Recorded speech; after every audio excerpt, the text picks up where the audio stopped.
Okay, hello everyone, and welcome to The Current. I'm Rebecca Power, joining you from the University of Wisconsin-Madison Division of Extension, and as usual, I will be your moderator for today. The North Central Region Water Network is an extension-led collaboration among 12 universities in the Upper Midwest and in the Northern Great Plains. We call this a speed networking webinar series because we give you an introduction to some of the amazing folks that are working on water issues in our region, and just an appetizer to some of the work that they're doing so that you can follow up with them later if you have more in-depth questions. Today's topic, as you can see here, is source water protection.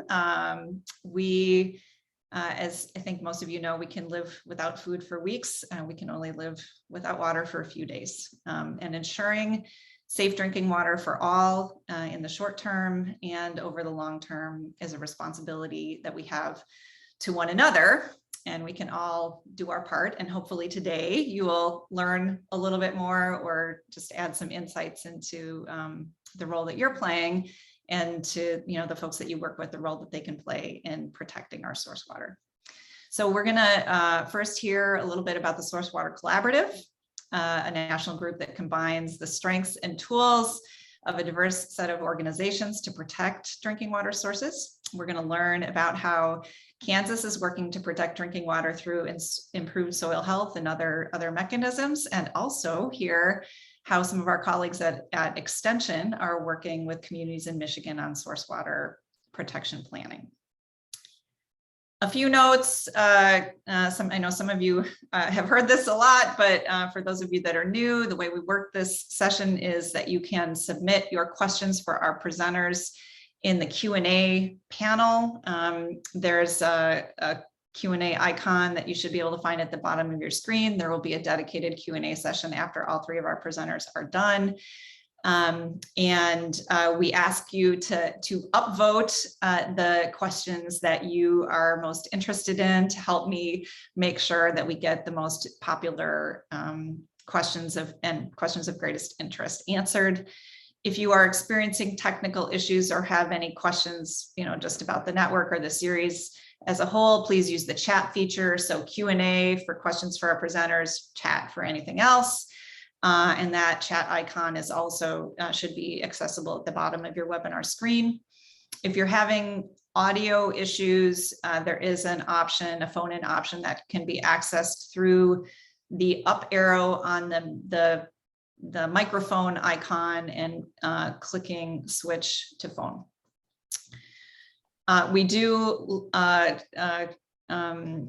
You can join our listserv that's listed at the bottom there if you want to stay updated, and we will record these sessions and they will be available at northcentralwater.org. Okay, so our presenters for the day in brief, Sylvia Malm. We're very excited to have Sylvia, who is now a senior advisor for source water protection with the Groundwater Protection Council and the Source Water Collaborative. Logan Smith, who is the Drinking Water Protection Coordinator for the Watershed Management Section in the Kansas Department of Health and Environment. And last but not least, Ruth Klein, who is an outreach specialist for the Institute of Water Research and the Department of Community Sustainability at Michigan State University. So with that said, let's get on to our features here. So you can read a little bit more about Sylvia. Obviously, she comes with a lot of great experience, which has led her to her work with the Source Water Collaborative, which is the topic that she's going to be talking to us about today. So thank you, Sylvia, and I'm going to stop sharing my screen so you can share yours. Great, thanks, Rebecca. I really appreciate this opportunity. While I'm sharing my screen, I will just start talking. So you mentioned partnerships, and source water protection we really can't do it without all the state and local partners that we have. I'm going to mention first ASDWA and DWPP, because we both work very closely with state source water coordinators and really aim to share information and ways to leverage funding opportunities, because that's always been a critical challenge for source water protection. But there's so many great examples out there now, and I'm excited to share about the Source Water Collaborative today and also some activities of our partners. So we started in 2006 with only 15 members. Although that was a great start, it was in response to the Safe Drinking Water Act requirement that sources of drinking water be assessed and the information be made public, but no particular requirement for what happens after that and how you use that great information to actually take action on the ground.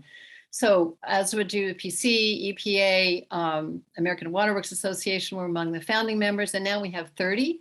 And the latest one is the National Association of State Foresters. And I wanted to highlight some members that I think would be of interest to you all. The National Association of Conservation Districts, National Rural Water Association, USDA Natural Resources Conservation Service, the Soil and Water Conservation Society, and of course EPA and the American Water Works Association as well. So just wanted to give you a quick overview there. Our goal is to provide tools and information to advance source water protection on the ground. When we started this, I was at EPA, and we recognized that we needed to have a partnership approach because land use decisions are made at the local level, and we have a voluntary approach to source water protection, and the partnership approach is key. So we have produced a lot of information on the Source Water Collaborative website. I'll just give you some quick overviews of some key ones here. There are 2 toolkits one for working with conservation districts and one for working with NRCS state conservationists. We did the NRCS one in 2011, actually, and NRCS has recently helped us update it. We have an infographic on using the Clean Water Act to advance source water protection. We have a learning exchange webinar series, how to collaborate toolkit, how to find collaboratives near you. We also have a guide for planners and a guide for local officials. And we worked with FFA to develop water quality lessons for 9th to 12th graders. And all of that's available on our website. So one of the key ones that I wanted to highlight is the collaboration toolkit. That includes, you'll see the graphic over on the right, all the sections that it includes, starting with how to find partners, how to form an initial collaborative effort, what to do when your collaboration partnership might be flagging a little bit, how to re-energize. And then down below, you can see, search a map of collaborative efforts, and you can find source water collaboratives at the state, state, watershed, and local levels all across the country, including in your north central states, Ohio, Minnesota's forming one, and also Nebraska. And I'm assuming some that we don't know about. So I'm really interested in hearing from you all if you're aware of collaboration that's happening in sustaining groups on the ground.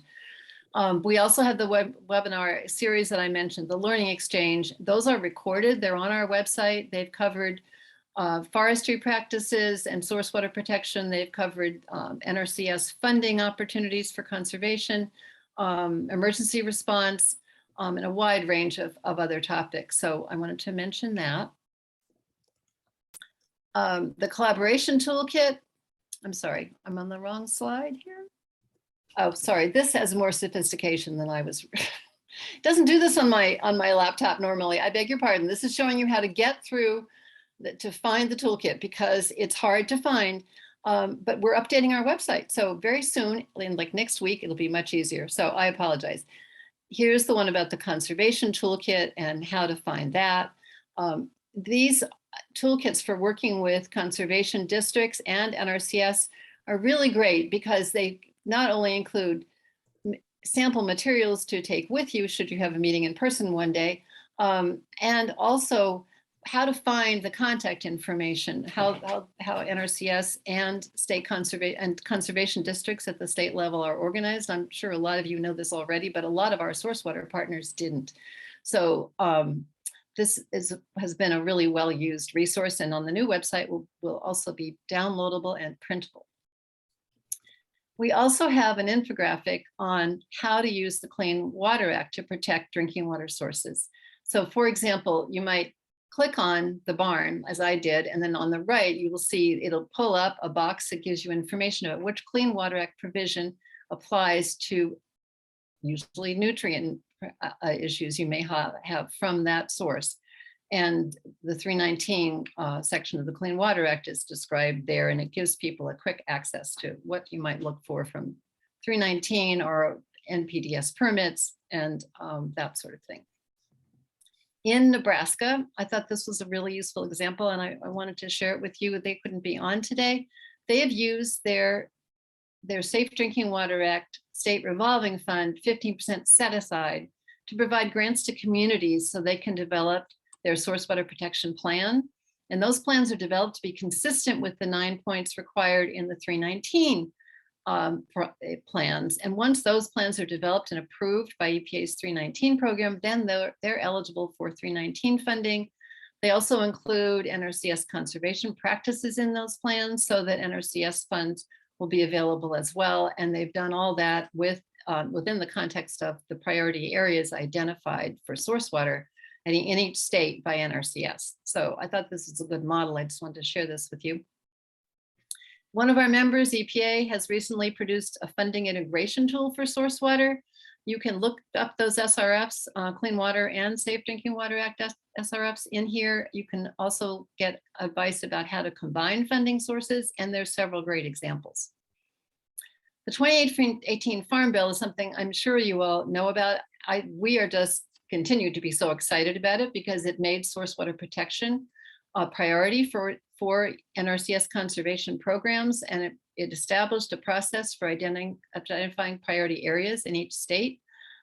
It provides producers an increased cost share for conservation practices used in those areas, and it requires at least 10% of NRCS conservation funding to be spent on source water, which is unprecedented. ASWA and DWPP have been surveying states and how they work with ag partners and forested land partners over the years. And we saw a really big bump in state partnerships with NRCS after the 2018 Farm Bill.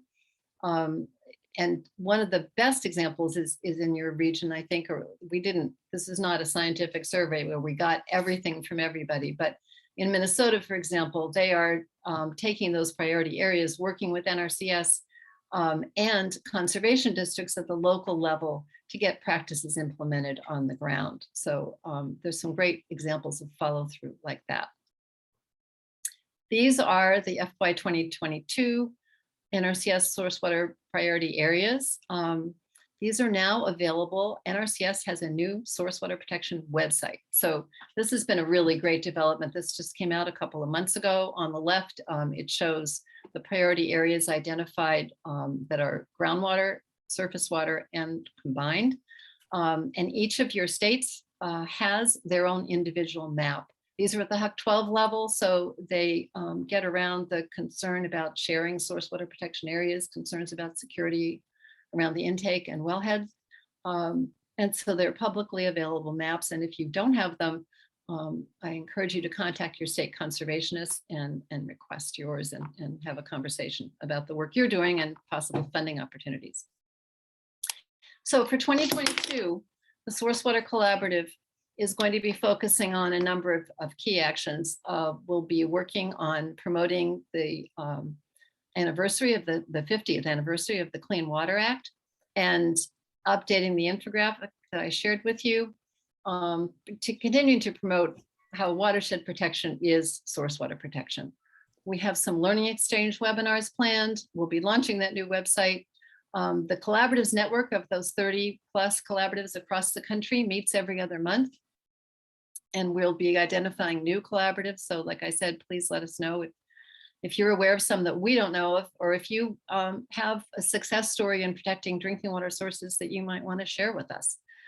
We have a 2023 Farm Bill discussion group and a group that's going to focus on the nexus of source water and energy, which I think is going to be looking at abandoned wells and how those can be addressed. And ASWA and DWPP will continue the state information sharing and coordination that we've done.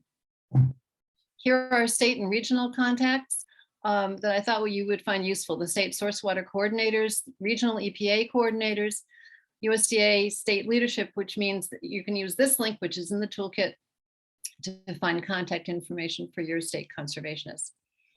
I also want to, we were going to put this in the chat, but I thought I'll put this here. You'll get this PowerPoint later. These are some key websites that we will have on the Source Water Collaborative webpage, but I thought you also might want to just have them here as a handy reference.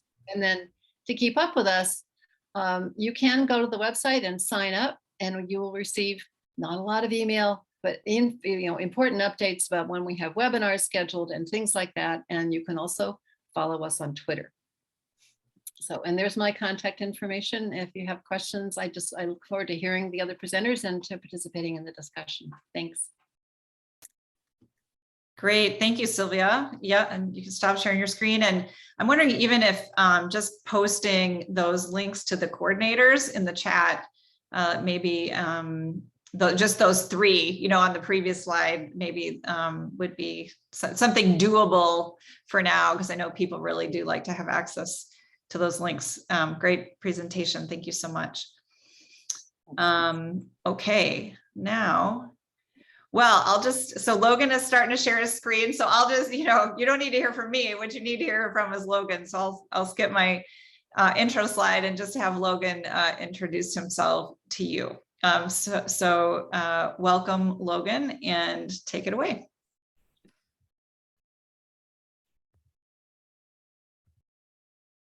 All right, thank you, Rebecca. Yeah, my name is Logan Smith. I'm the Drinking Water Protection Program Coordinator for the Kansas Department of Health and Environment.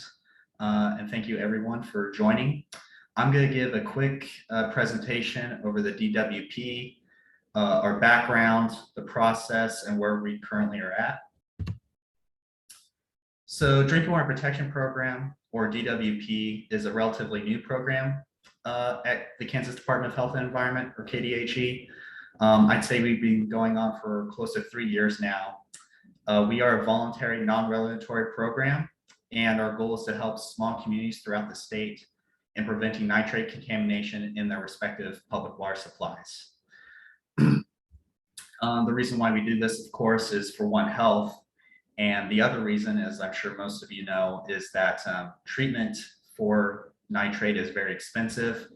It can be up to $2 million for installation. It could be another $1 million for operation and maintenance every year. And when you're talking about communities that are only 400 to 200 people, it's just really not feasible. So how can a community become involved with us? There are really two ways. One is at the behest of the community. Many communities will realize that they are trending upwards towards that 10 milligrams per liter MCL, and that concerns them. And they see us, either they reach out to us or we reach out to them, and they see us as a much cheaper alternative to treatment. Another way that a community becomes involved is through a consent agreement. So this typically is when a community has already gone above that 10 milligram per liter MCL too many times.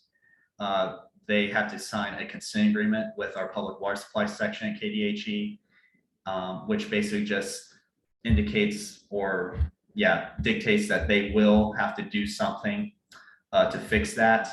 And lately, a few of the consent agreements have involved putting DWP as something that those communities have to do. So we're working with a couple of communities that currently have those. And these are just examples of each of those options. So on the left, we have the city of Dighton, and you can see from 2010 to 2020, their nitrate levels, although have gone up and down, they've never gone above that 10 milligram per liter MCL. But this was a community that was concerned about their rising nitrates, so they agreed to work with us. And on the right is the city of Copeland, roughly the same time span.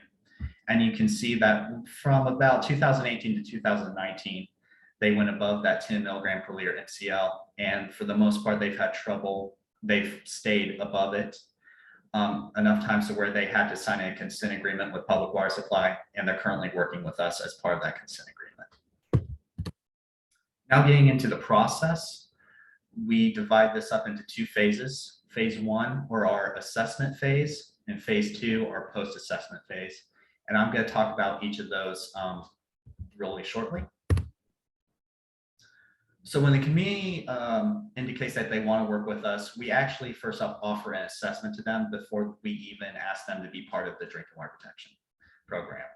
The assessment is no strings attached, fully paid for by KDHE. And what it details is that we write up a scope of work to put on the bid for a third-party contractor. Once a contractor is hired, they conduct reconnaissance and sampling of wells within a 2-mile radius, typically a 2-mile radius of the public water supply wells for that community. They collect samples from private wells, irrigation wells, the public water supply wells, of course, and it's all voluntary. Once those samples are collected and tested, they are compiled into a comprehensive investigation report put together by the contractor and then sent to KDHE for review. Once we review and eventually we accept that, we move forward with a drinking water protection report, which is basically just a summary of the CI report. And it also goes into detail more about what being part of the DWP for a community would look like. Once a DWPR is drafted, we present that to a community, typically at a city council meeting. And from there, they get to decide whether or not they want to be a part of, proceed with the DWP. If the city council elects to proceed with us, we ask that they begin forming a local leadership team or an LLT. This is just a team and a way for them to be, the community to be invested into the actual planning process. We typically ask that they have community leaders involved, such as city council members or business owners, producers in the area, or parents with infants, anyone who has vested interest in the drinking water of that community. So once a community has agreed to proceed, we begin forming, and by us I mean DWP begins forming a drinking water protection plan, or DWPP. This is a living document that basically outlines the whole process for the community and its partners on alleviating nitrates for their public water supply. It outlines backgrounds, BMP implementation, costs associated with that implementation, funding resources for those costs, information, education, and more. Once that is drafted, we send a draft copy to the LLT for feedback. We also send a draft copy to our technical team, which is made up of experts from different state and federal agencies, as well as universities and other organizations for their feedback.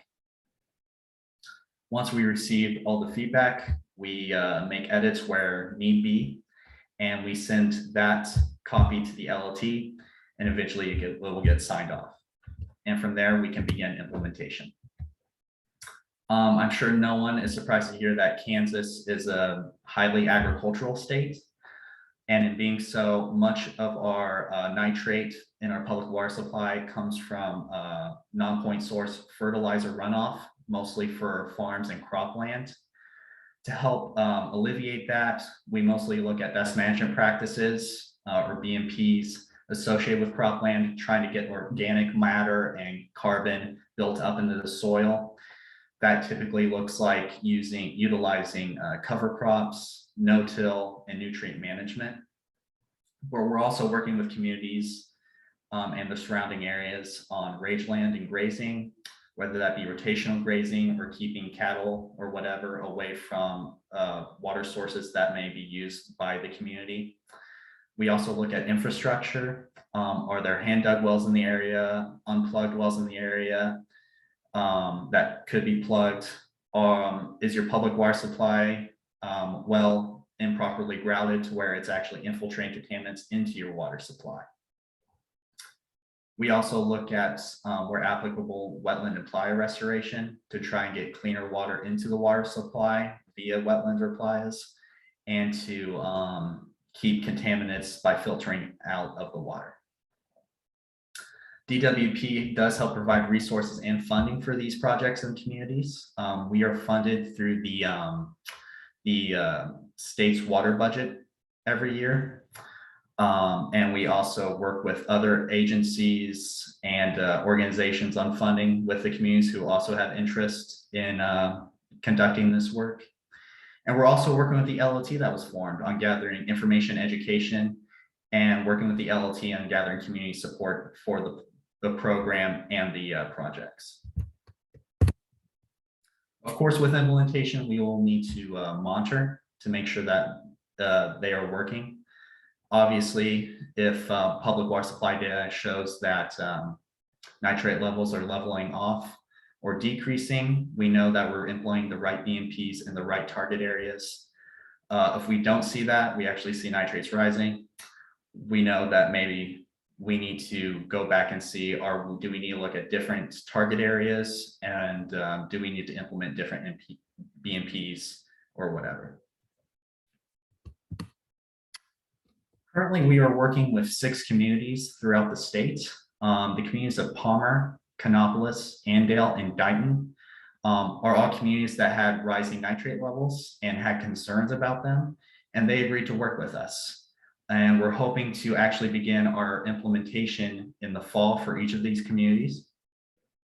The communities of Copeland and Ford are both communities that their nitrate levels had been above that 10 MCL for a while, and to the point where they had to sign a consent agreement with our public water supply. And DWP was part of that consent agreement, so we are currently working with them. We have two more communities.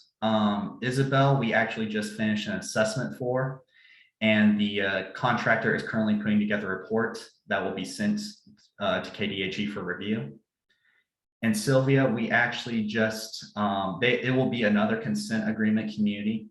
So the consent agreement has been drafted internally. I'm to review that pretty soon and send any feedback I have before it goes out to signature. Here's my contact info. And I will be happy to take questions later. Thank you. Thank you so much, Logan. Great program, great presentation, and some great questions that are in the Q&A.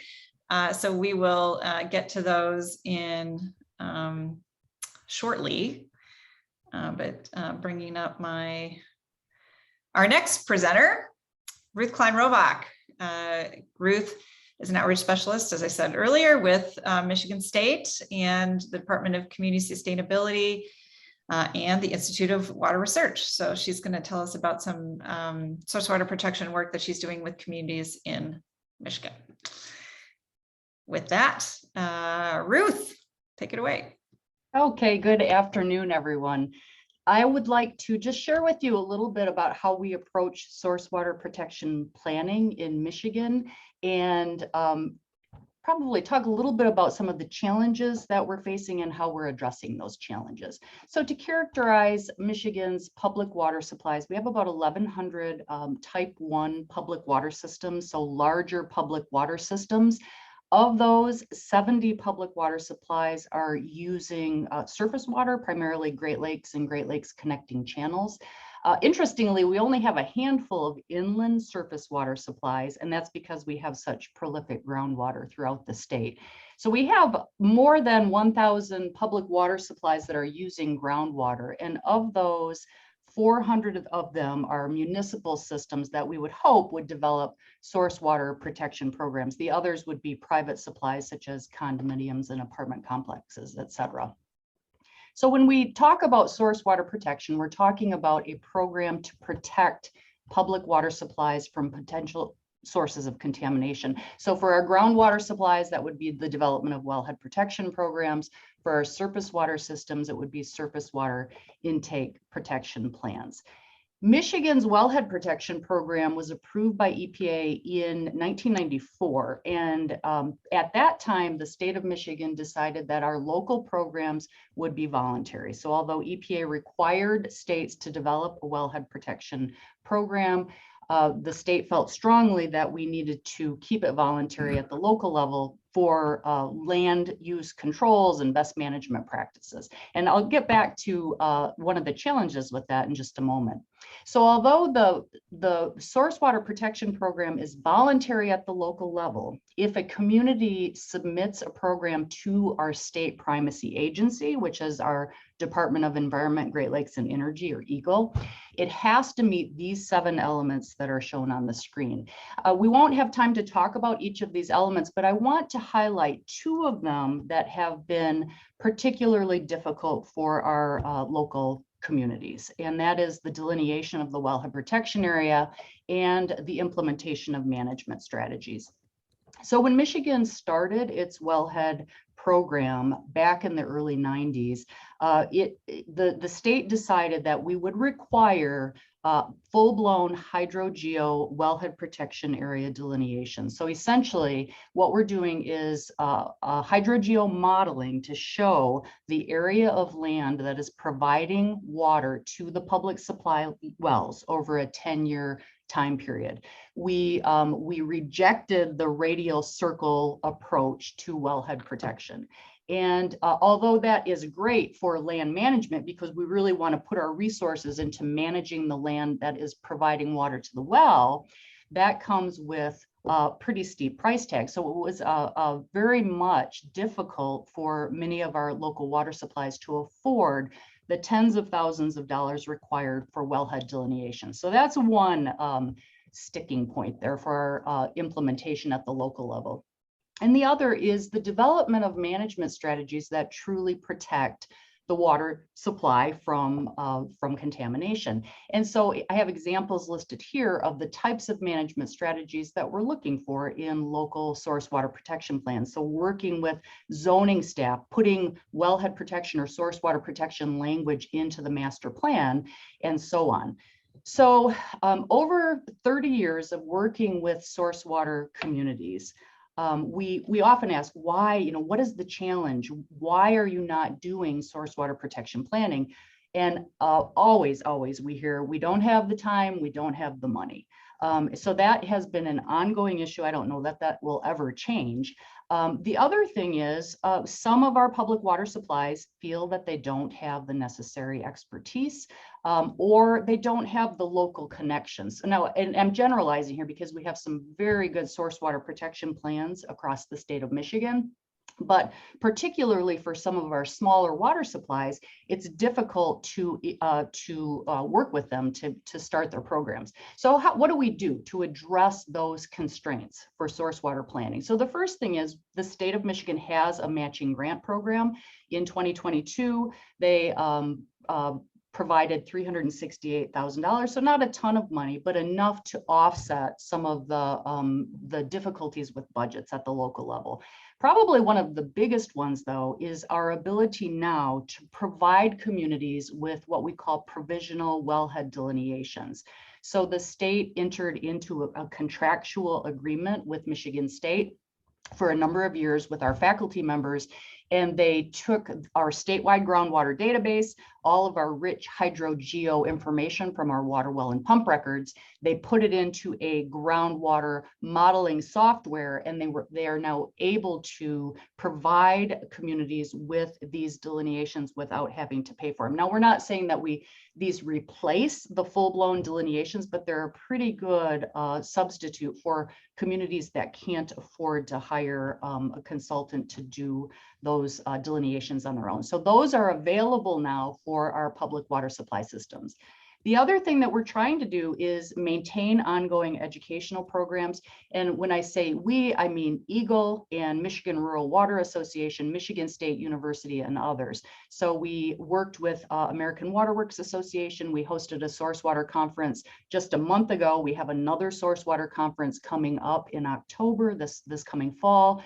We are looking at doing some a webinar series on the 7 elements of source water protection, trying to get our communities more comfortable with what the requirements are. So how are we doing?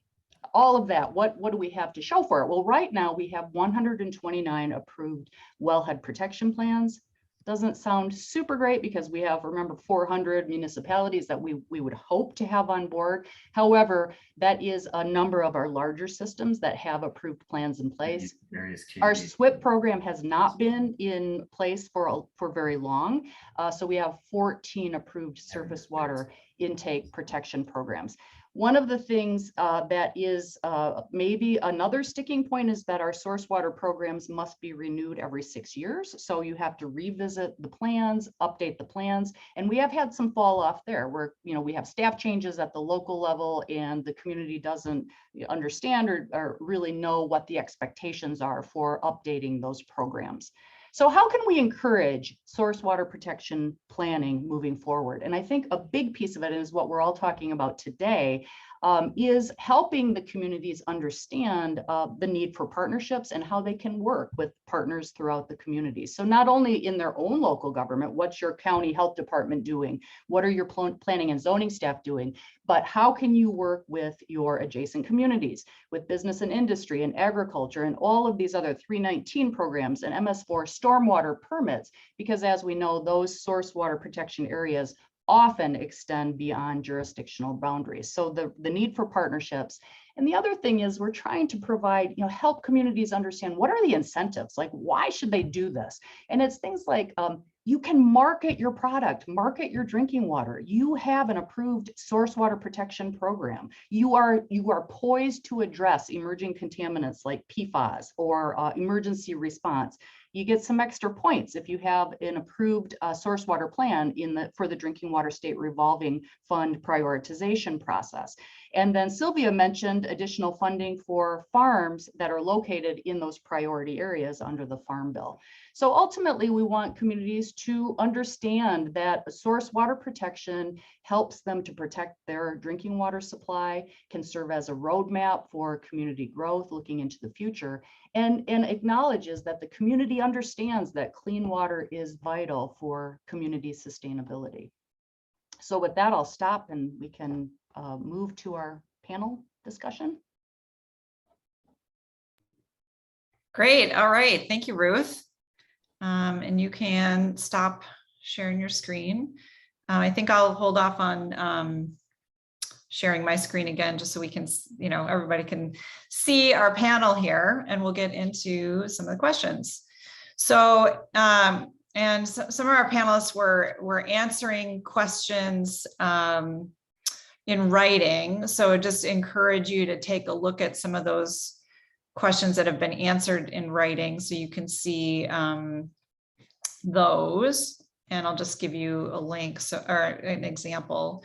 So we've got Nebraska's point of contact there that was answered. Thank you to those of you that answered that question. And then Rachel asked Logan how the third-party contractor gets in contact with ag landowners to get their wells tested, and do they often refuse testing? So even though Logan, you put an answer in writing there, I'm just going to ask you to address that verbally, because I think a lot of people might be interested in that. Yeah, so typically when we contract out with someone, we provide parcel data with information around that community. We also are already working with the community on finding who we need to talk to. Typically, that's the mayor or water operator. And we usually give their contact info to those contractors. And when you're dealing with communities that are 400, 200 people, most people know each other and they know who is around the community. That's also why the LLTs become so invaluable. Oh, and do they refuse? Okay. Many cases, if it's a producer, they like to show that they aren't the ones causing the pollution in the public water supply wells. Of course, that varies, but that's been my experience so far. Great, thank you. Can I just, Rebecca, could I add something to that? Of course. Just from the perspective of the producers, I think some collaboratives have found it useful to offer testing to producers who they want to engage, because it's in the best interest of the producer to have a good quality water well for their livestock and for their families. And speaking as a person who grew up on a farm with elevated nitrate levels in our well, it's, there's that self-interest that you can appeal to, plus benefiting their community. I know Iowa has taken a similar approach to what you described, and I think that bringing all the parties to the table is really helpful, and I think builds that sense of community, really, that people there's a contribution they can make and they're not being blamed, and there's a way to help them financially to install practices. And I will add real quick, Rebecca, what I forgot to put this in the presentation was that we also offer a isotope testing for the community. That is determining whether or not the nitrates comes from an non-organic source such as fertilizer or an organic source such as cattle manure. Excellent. Thank you.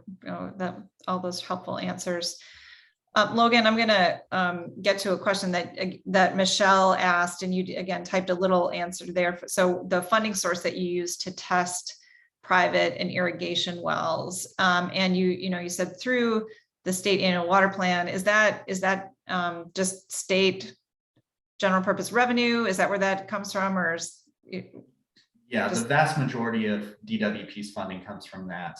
We do also get a small bit of federal funding through interest gained from SRF loans, but so far we haven't had to use that. Okay, thank you. And again, I'm going through the Logan questions here. We'll get, there's obviously questions for other presenters too, but the question about rotational grazing, has rotational grazing been promoted as a BMP to increase organic matter in the soil? Or just, what's your experience been in talking about rotational grazing as part of the solution? Because you've had a comprehensive approach, which is great. So how does that rotational grazing fit in? To be honest, I haven't done a ton of rotational grazing. So a little bit kind of going into background on the program is that we're modeled after the Watershed Restoration Protection Strategy, or RAPS, in Kansas. Basically, they do the same thing that I'm doing, except they focus on surface water. And rotational grazing is a big part of what they do. Keeping cattle away from streams that end up in reservoirs, that sort of thing. The idea with rotational grazing for this program is keeping them away, obviously, it does help build that organic matter, obviously, with when you have them feed on your harvest corn crop, having them feed on with their saliva, defecation, that helps build that organic matter there in the soil. But also we don't want them feeding too close to a well that could be filtering down to a water supply and such. So that's really what we're looking at. Great, thank you.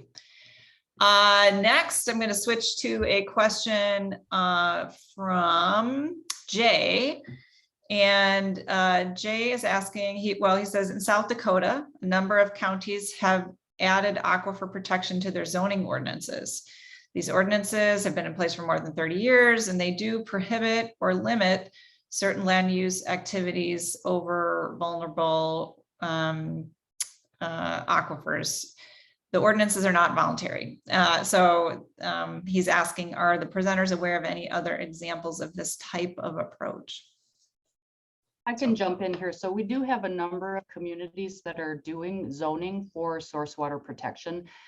Some of them are doing overlay zoning where they and they choose now. So although wellhead protection programs are voluntary, the zoning ordinances within a community are not voluntary. So so for example, some communities might choose different land uses that would be prohibited in the 1-year time of travel versus the 5 or the 10-year time of travel, for example.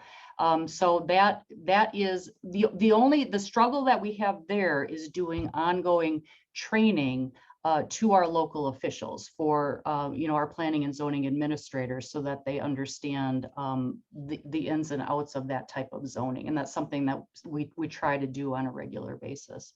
I'm not sure what other states are doing. That's Michigan's example. Yeah, I think I have heard examples. I can't come up with any specific ones right now, but I did want to mention the Planner's Guide that I mentioned in my talk. The American Planning Association is a member of the collaborative, and they put this together. So regarding training, it might be useful because it talks about all the different stages of the planning process, from comprehensive plan to project review, and how source water protection can fit in. So that might be a useful resource. Perfect, thank you both. A question from April for you, Ruth. What software is Michigan using to delineate the provisional WHPA? So that was a Michigan-specific program that was developed by some of our faculty members in civil and environmental engineering here at MSU. We called it Michigan Groundwater Management Tool.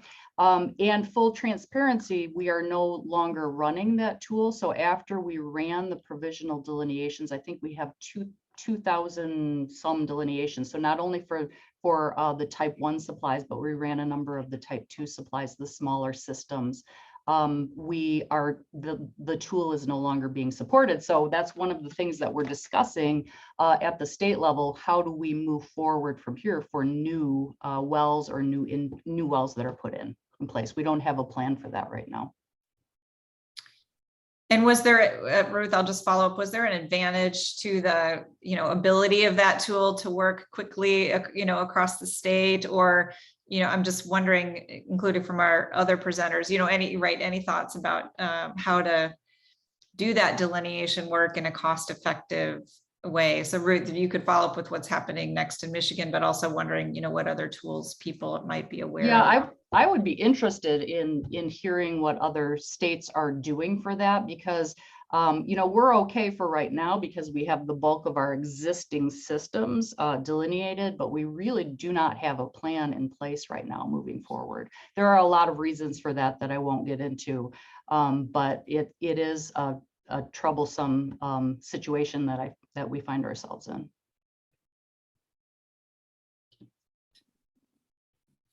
Okay, hearing no other words of wisdom from our other presenters on that one, I'll go to a question from Sandy asking, does source water identification include upstream waters for surface waters and for groundwater for source water protection within a certain radius? I think that's the gist of the question. And before that, I think this question about commercial fertilizer and manure nutrients, you did talk about delineating those separately, Logan. So I think we've answered that question. But the question about source water identification. So I think I'm not sure, what we do in Michigan is we look at specifically at the time of travel. So within that 10-year time of travel, we would look at potential contaminant sources that are in that recharge area. And so the SWIPs I mentioned are fairly new in Michigan, and we're still kind of working through that. That's looking at USGS data, whatever kind of information we can glean from other sources that, any kind of data that we have, and doing an analysis of that critical assessment zone, which would include upstream sources. But those are very much on a case-by-case basis, whatever information is available. So, and maybe I should just comment for context that these assessments were initially required by the Safe Drinking Water Act amendments in 1996. So all states were supposed to complete these, and I think most did by 2003. And obviously different approaches are taken in different states. And in some cases, it's what we used to call the Dixie Cup circle around the wellhead. But many states, as has been described, have done a more hydrologically accurate delineation of the contribution zone around a wellhead. So these assessed and delineated areas should be available in every state, I guess is the point I want to make. Yeah. And that approach is variable, and the state determines whether it's groundwater related, surface and groundwater related. It applied to public drinking water sources. So the state would have addressed both sources if that's what they have, and most states do have both sources. Yeah. Perfect. Thank you. Let's see. So Carmelita asks, so she says, Minnesota statutes were recently strengthened to protect the Mount Simon aquifer. Do we know if any other states have laws that also protect the Mount Simon aquifer, given that it lies under many states in the upper Midwest? Do we know that at all? Any of our presenters? Good question. Yeah, good question. And I think what you might do is you could look up the state source water coordinator in the other states that underlie, which verb should I use? That aquifer, and see what conversations are taking place in those states. And the source water coordinator should know. Great, thank you. Stephanie has a communication question. So what communication channels do you find most useful to share about the benefits of source water protection planning? How do you, other than a crisis, how do you get people interested? I think that's a great question. And I think we are probably everyone, right? Everyone on this call is experimenting with that right now. We have, and I'm speaking from my kind of MS4 hat experience too, really looking at expanding our social media presence and using various programs for getting the word out. I don't think that is as effective yet at reaching maybe some of our smaller public water systems. But I think that that's one of the avenues that we're using for many of our outreach and education programs, is just trying to move more toward social media outreach and education. The assessments we perform, they provide obviously valuable info for nitrates in the community, but it's also a way for us as a program to kind of get the word out to the community that, hey, we're testing this because we're afraid of your drinking water. And usually what we find is that kind of starts up a conversation within that community. And oftentimes, the community will have like its own Facebook page or whatever, and they're going to say, hey, these people are coming out to test your water. If you let them, that's such and such. And they're doing this because of KDHE wants to do such and such. And from there, that kind of starts a conversation. And from there, once we go to the city council to present to this, many people are already aware of why we're there, already aware that there's an issue in the water and so forth. So I found actually that to be kind of a happy byproduct of those assessments. Mm. Yeah. I would say from the National Source Water Collaborative perspective, two things. One, for our members, we tend to have source water protection as a topic at many of the members' annual meetings. So bringing together a range of partners at those meetings. And those smaller collaboratives that I mentioned, outreach and communication is a big concern for them. And I think a popular method that they've found are field trips. So for a watershed, they will have a day where they, tour different aspects of the watershed. If it's a river, they go out and enjoy the river and, have a kayak tour or something like that. That builds enthusiasm and builds relevance. We always say that people don't really know where their drinking water comes from, and it helps to connect people to that source. Groundwater is a little more challenging, but yeah, that's one example. And I see somebody asked which social media. So we've been for a number of our programs, we do pre and post surveys for our audience. And so we have used Facebook a lot, but we have found actually YouTube, interestingly enough, our YouTube channel has been really very well received. A little bit on Twitter and a little bit on Instagram. Those are the primary ones that we use. Okay. Thank you. And a question from Brian, getting back to differentiating pollutant sources.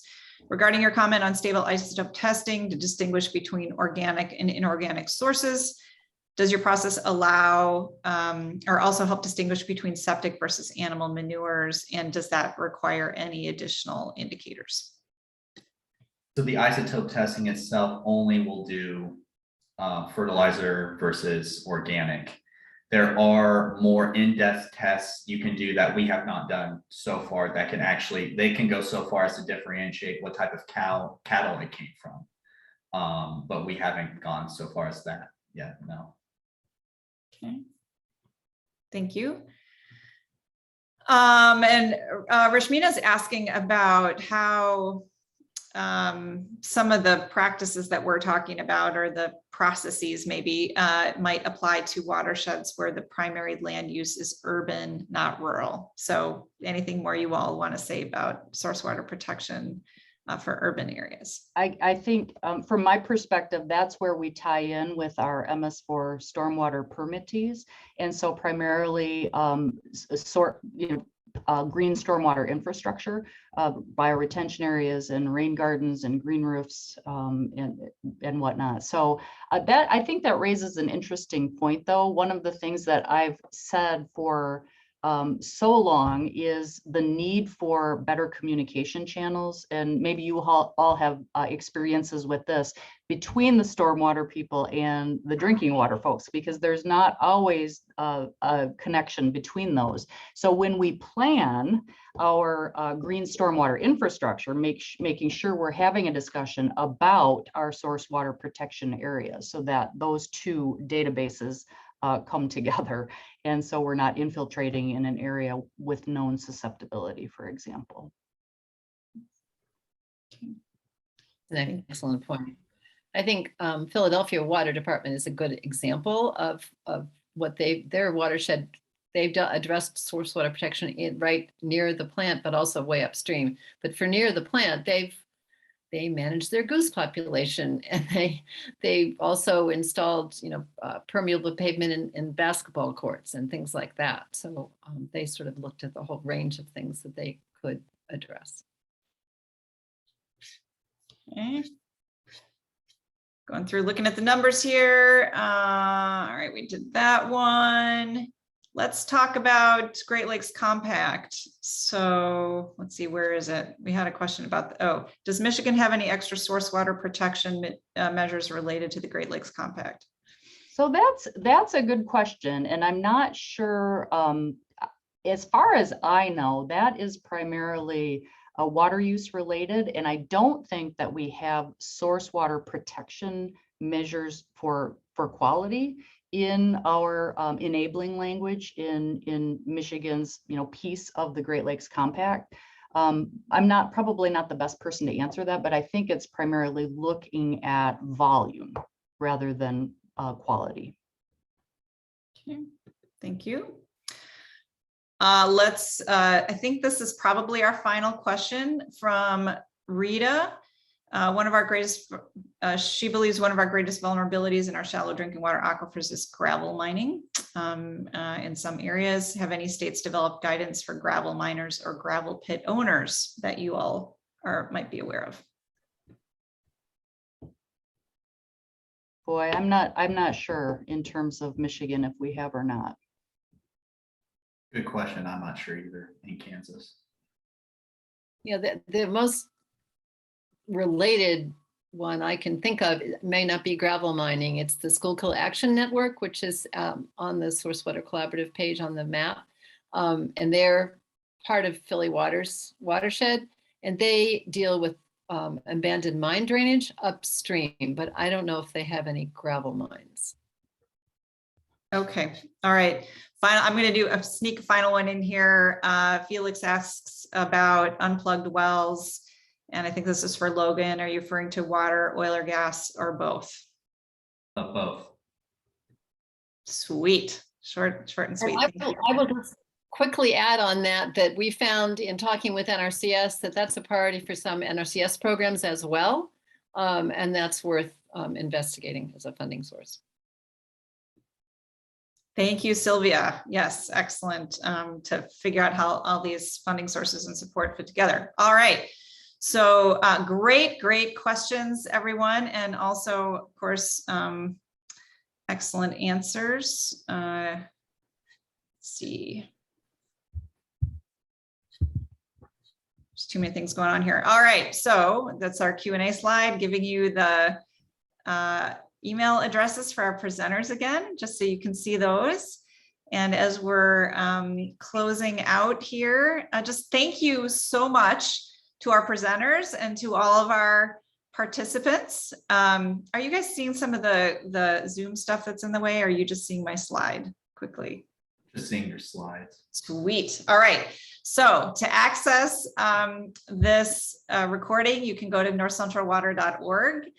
And we also wanted to share with you, we have an upcoming presentation, a webinar on our Soil Health Nexus Soil Health Matrix Decision Tool on April 20th at 2 p.m. And then Strength in Numbers, assessing the impact of new and emerging field crop diseases. So Monday, April 25th at 1 p.m. Central Time. Thanks again to all of you, again to our presenters, and for all of you participating. Great conversation, and your contributions really make this webinar work. So have a great rest of your day.